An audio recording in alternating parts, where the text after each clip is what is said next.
The original biblical manuscripts were not written in English. Of them, the most popular were the Septuagint, which was written in Greek, Peshitta, which was written in Middle Aramaic, the Textus Receptus, written in Greek, and the Vulgate, which was written in Latin.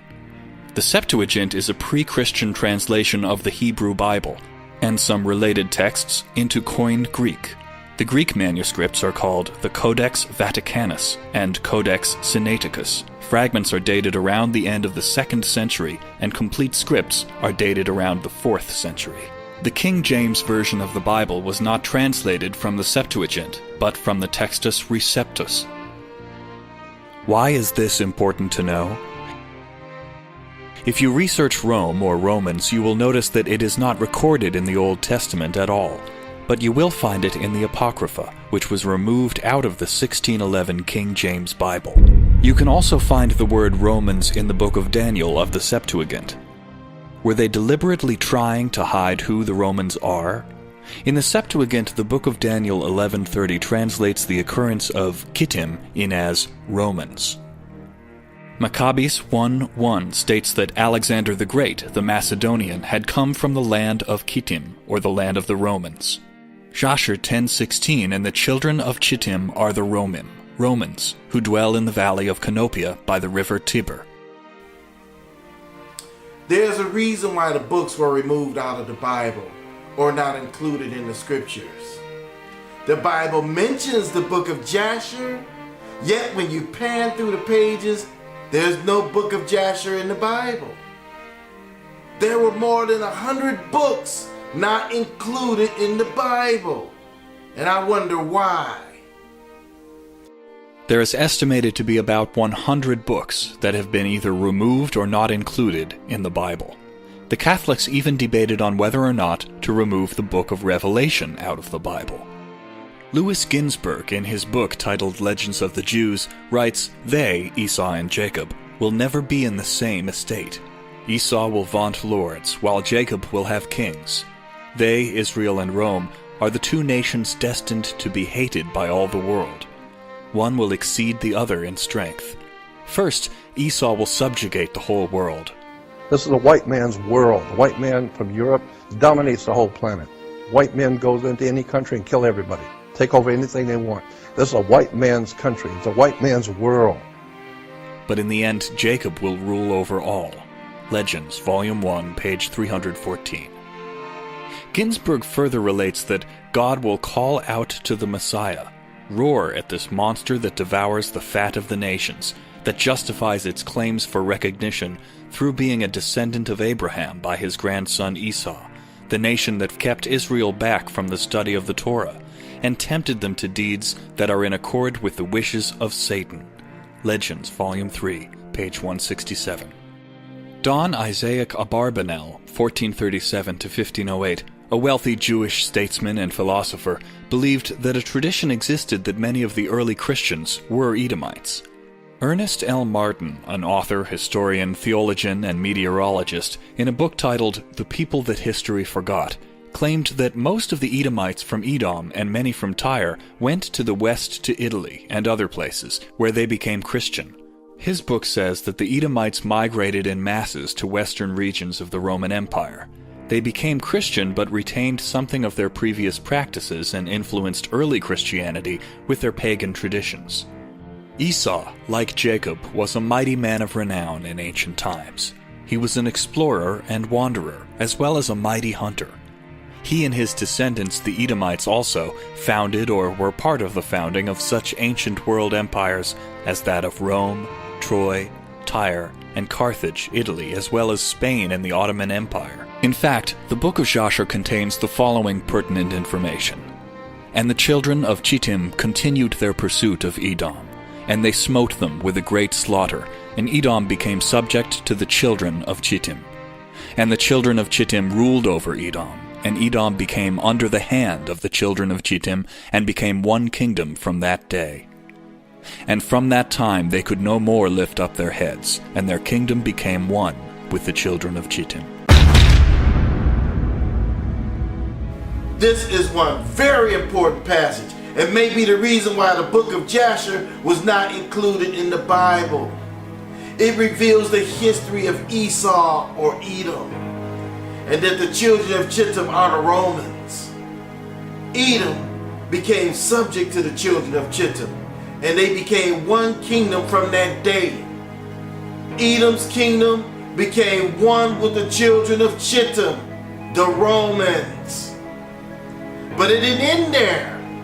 Esau's grandson Zophar became great, and all the people of Chittim received him with great honor, and they hired him to fight all of their battles. This is Esau running the children of Chittim. The book of Jasher 60 mentions that the son of Eliphaz, the son of Esau, fled from Egypt, he and his men, and they went away. And he came to Africa, which is Dinhabah, to Angeas, king of Africa.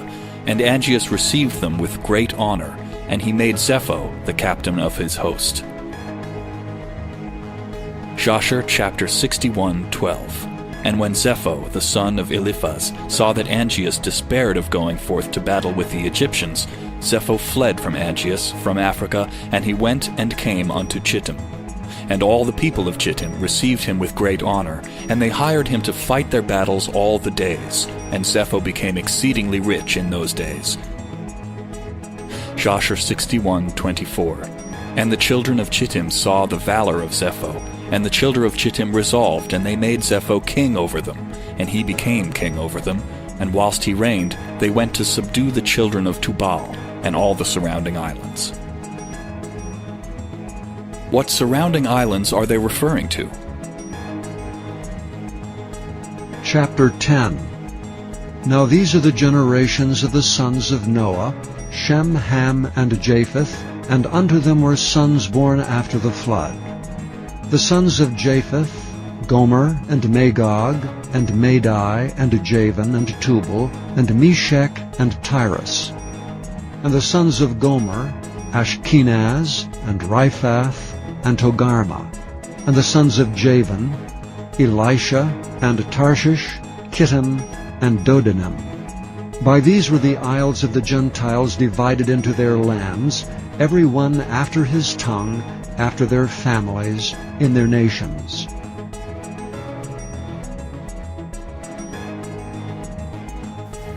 The book of Jasher tells you that the children of Chittim saw the valor of Zepho, and they made Zepho king over them, and he subdued the children of Tubal and all the surrounding islands.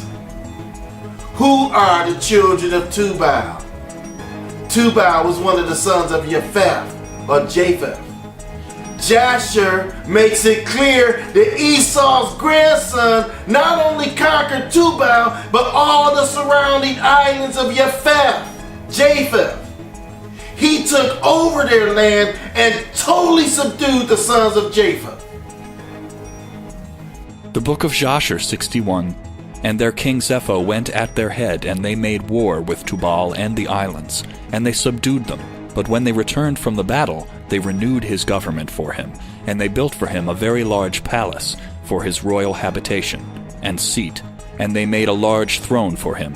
And Zepho reigned over the whole land of Chittim and over the land of Italia 50 years. There are a few historical indications that need to be taken into account. The children of Edom, or Esau, literally intermarried with the Italians, mixed with them, and they became one people. Thus Esau also stands identified as the people of Italy.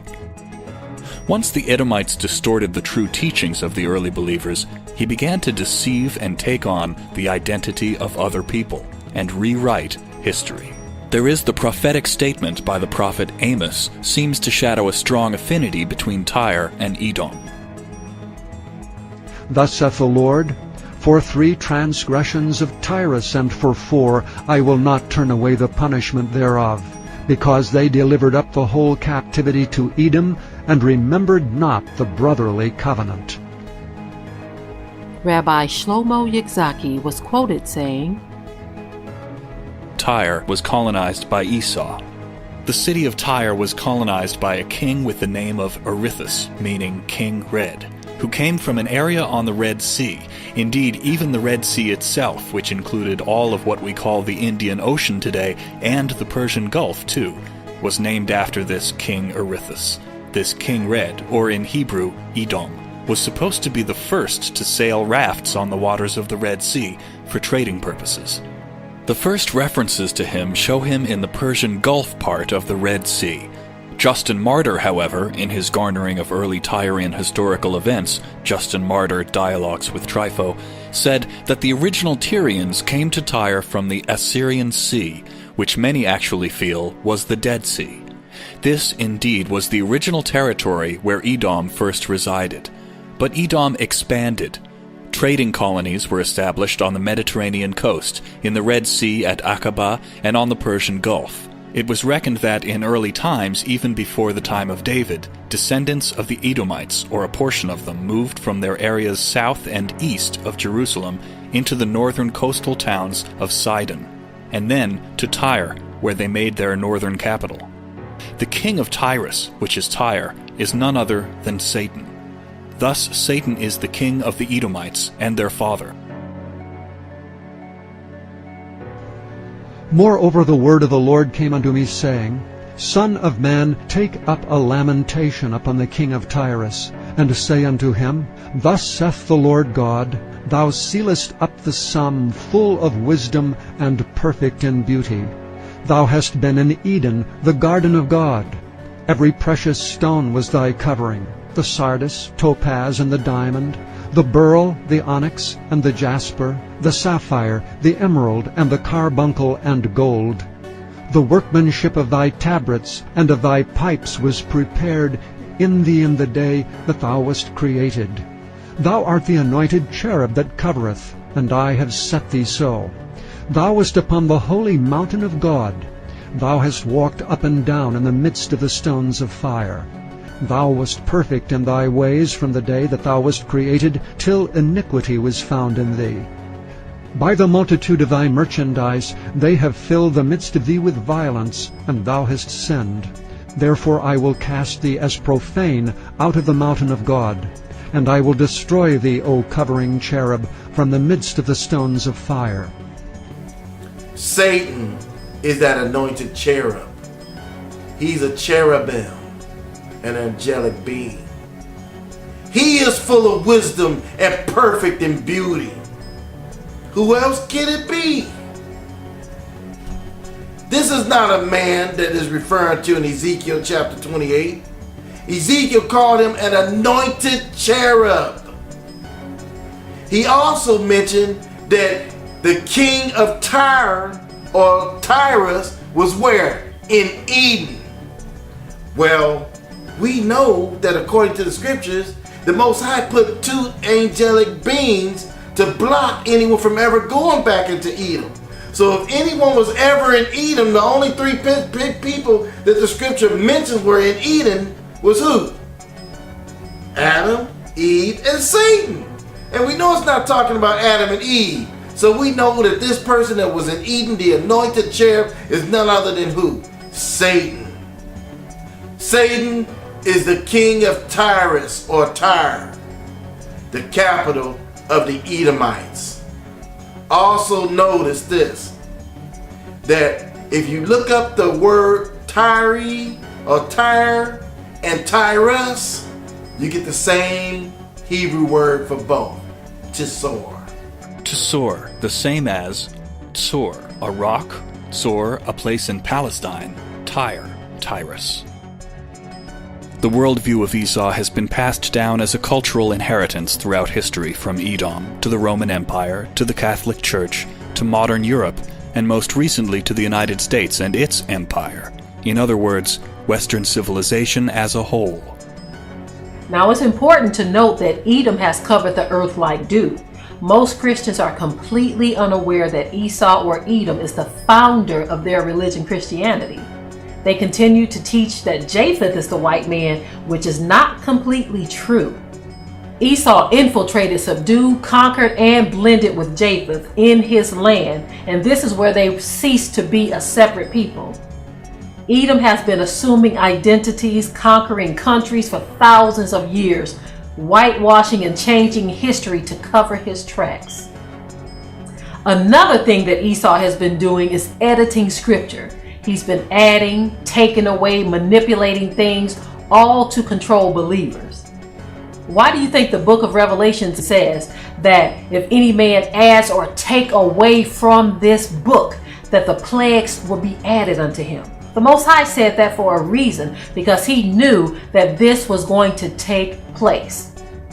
Now, if this wasn't possible, if this wasn't something that could actually happen, John wouldn't have had to write about it. So it was obviously written because the Most High knew that this was going to take place and that this was something that would be done to manipulate the word. Once Edomites distorted the true teachings of the early believers, he began to deceive and take on the identity of other people and literally rewrite history. History is a pack of lies about events that never happened, told by people who weren't there. George Santayana. History is a set of lies agreed upon. Napoleon Bonaparte. Most seminaries teach that Esau are the Arabs. And they also teach that the modern Arabs are Ishmael. So which is it? We see that in ancient times, Edom was to be found amongst several ancient peoples, which they blended and assumed their identity. Other sources show Edomite elements in China, as claimed recently by an erudite Chinese scholar, and possibly also Japan. Edom on the whole may well have had a major influence amongst many of the world's populations.